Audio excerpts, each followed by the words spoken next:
Mastering phrasal prepositions, the gateway to fluent English.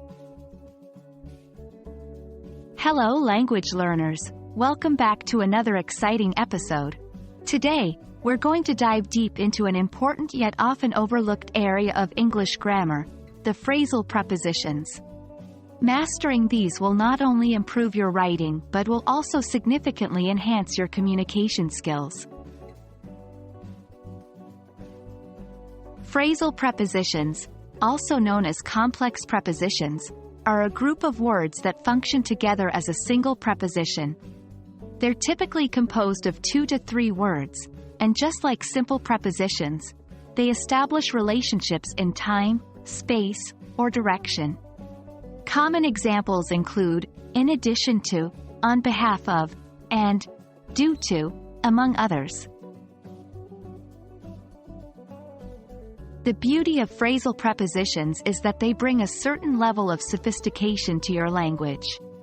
Let's explore some examples. In addition to signifies in addition. For instance, in addition to soccer, I also love playing basketball. On behalf of represents representation. Example, I am speaking on behalf of my team. Due to indicates a cause or reason. Example, the match was cancelled due to rain. Remember, the key to using phrasal prepositions correctly is to understand the relationship they're trying to express. Learning phrasal prepositions can be tricky and it's easy to make mistakes. But don't worry, we're here to help. One common mistake is using the wrong preposition in the phrase.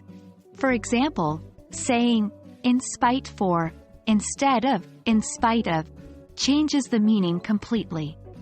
Always ensure you're using the right combination of words. Another common error is the incorrect placement of phrasal prepositions. Just like simple prepositions, phrasal prepositions should be placed before the noun or pronoun they're referring to. So, there we have it, an introduction to the world of phrasal prepositions. While they might seem a little challenging at first, practice and regular use will make them second nature. Remember, mastering phrasal prepositions is an important step in your journey towards becoming a fluent English speaker. Until next time, keep learning and keep practicing.